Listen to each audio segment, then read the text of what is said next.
The Assembly will hear an address by His Excellency Jair Messias Bolsonaro, President of the Federative Republic of Brazil. I request protocol to escort His Excellency.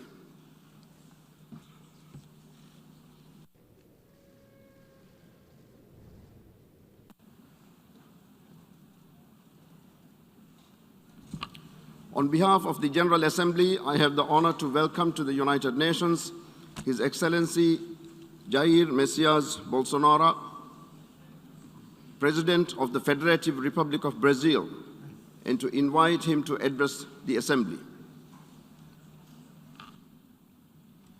Okay. Good morning, one and all. Mr. President of the General Assembly, Mr. Abdullah Shahid, Mr. Secretary General of the United Nations, Antonio Guterres, heads of state, heads of government, and other heads of delegation. Ladies and gentlemen,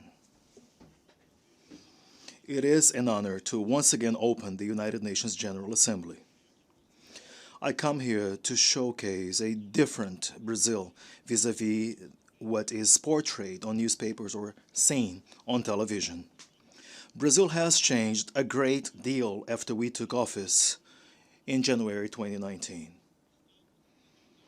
For 2 years and 8 months, we have had no concrete case of corruption. Brazil has a president who believes in God, respects the Constitution, values family principles, and is loyal to her people. And this is a lot. It is a solid foundation if we take into account that we were at the brink of socialism. Our state-owned enterprises used to incur financial losses in the billions of dollars in the past, whereas now they are profitable companies. Our development bank was used to serve as a conduit to finance public works in communist countries with no collateral guarantees. It is the Brazilian people itself who honors or had to honor these commitments and costs. All of that has changed. I present to you now a new Brazil whose credibility has already been recovered in the world. Brazil currently has the largest investment partnership program with the private sector in its history, a program that is already in place and fully underway, being implemented. So far, $100 billion have been contracted in new investments, and $23 billion have been collected in concession projects granted.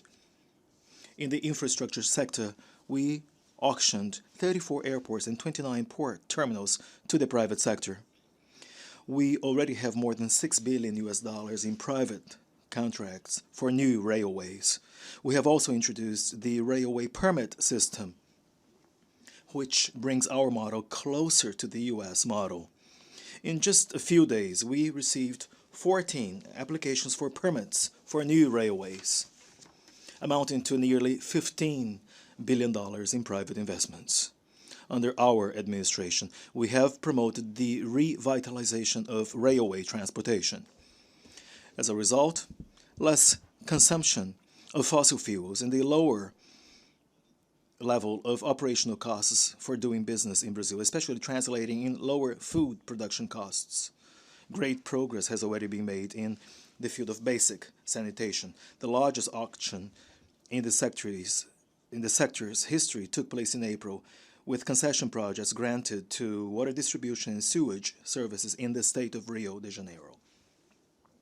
We have everything investors look for: a large consumer market, excellent services and assets, a firm tradition of honoring and respecting contracts, and confidence in our administration. I also wish to announce that in the next few days we will be holding an auction for 5G technology deployment in Brazil.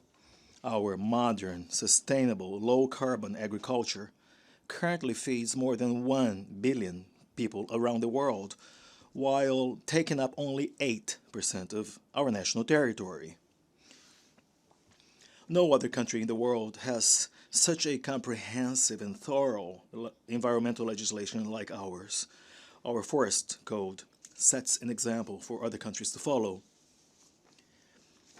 Brazil is a country that is as vast as a continent with great environmental challenges. We are talking about 8.5 million square kilometers, of which 66%, two-thirds of the territory, are native vegetation, the same pristine vegetation that was there since the early 1500s when the country was discovered.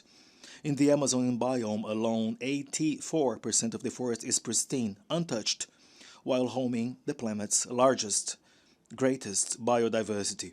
May I call to mind that the Amazonian region in Brazil is as big as the area of all of Western Europe.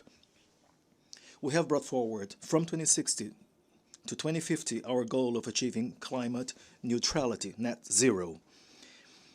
Human resources and funding allocated to strengthen environmental institutions have been doubled with a view to totally eliminating illegal deforestation. And the results of this important initiative are already visible. In the Amazon region, we have seen a drop of 32% in deforestation in August as compared to August last year. What other country in the world has an environmental preservation policy like ours?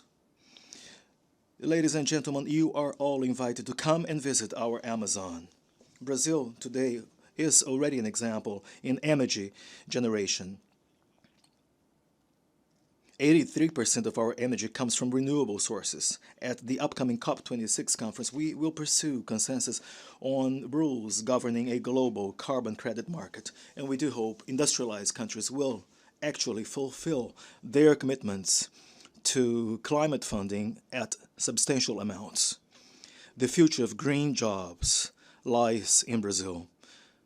Renewable energy plus sustainable agriculture plus low-carbon industries, basic sanitation, waste management, and tourism. We have ratified the Inter-American Convention on Racism and Related Forms of Intolerance. We believe that the traditional nuclear family is the very foundation of civilization, and human beings' freedom can only be complete, is only made complete with freedom of worship and freedom of expression. 14% of the Brazilian territory, in other words, more than 110 million hectares, an area as big as Germany and France together, is devoted to indigenous reserves. In these areas, 600,000 indigenous people live in freedom and increasingly wish to use their lands for agriculture and other activities. Brazil has always taken part in United Nations peacekeeping missions from Suez to the Congo, from Haiti to Lebanon. My country has always welcomed refugees. At our border with neighboring Venezuela, Operation Welcome, conducted by the federal government, has already received and welcomed 400,000 Venezuelan citizens who have been displaced due to the serious political economic crisis bred by the dictatorship regime. The future of Afghanistan is also cause of deep concern for us. We will grant humanitarian visas to Afghan Christians, women, children, and judges. As we celebrate the 20th anniversary of the attacks against the United States of America on September 11th, 20 years ago, we repudiate terrorism in all of its form. In 2022, Brazil will again hold a seat at the United Nations Security Council. I wish to thank the 181 countries out of a total of 190 countries that have trusted Brazil to that effect.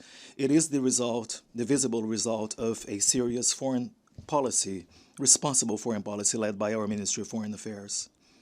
We support a reform of the United Nations Security Council where we seek a permanent seat. The pandemic has caught everyone by surprise in 2020. We do regret all of the deaths that took place in Brazil and worldwide.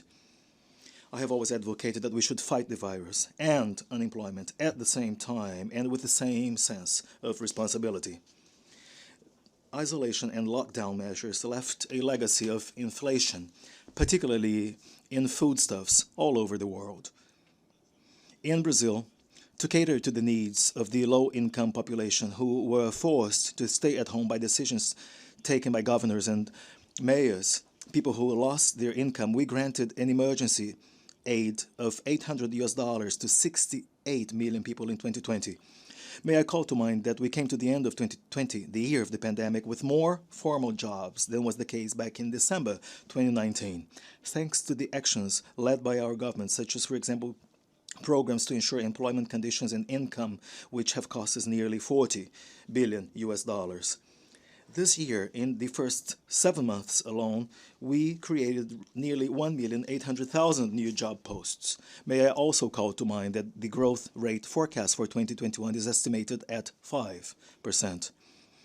So far, the federal government has distributed more than 260 million doses of COVID vaccines, and more than 140 million Brazilian citizens have already been given at least the first shot, which accounts for almost 90% of the adult population, and 80% of the indigenous population have already been fully inoculated for COVID.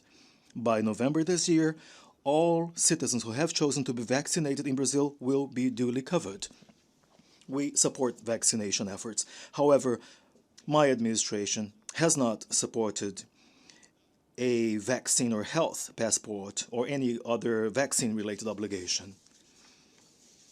Since the pandemic started, we have supported doctors' professional autonomy in the quest for early treatment measures, in line with recommendations issued by the Brazilian Federal Council of Medicine. I myself underwent early treatment for COVID. We, of course, respect the professional doctor-patient relations as regards decisions on the proper medication to be used and also the potential for off-label use. We cannot understand why many countries, together with a large portion of the media, took a stance against early treatment measures. History and science will certainly be wise enough to hold everyone accountable. Last September the 7th, our National Independence Day, millions of Brazilians peacefully and patriotically took to the streets in the largest demonstration in our history to show that they will not give up on democracy, they will not give up individual freedoms, and that they do support our administration. As I have shown, Brazil currently experiences new times. In the economy, we have had one of the best performance levels among emerging countries.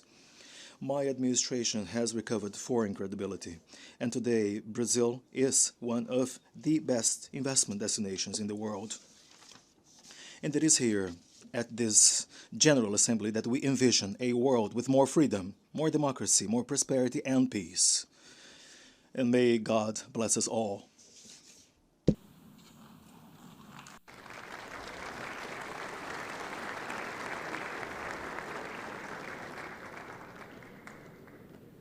On behalf of the General Assembly, I wish to thank the President of the Republic of Brazil for the statement just made, and I request the protocol to escort His Excellency.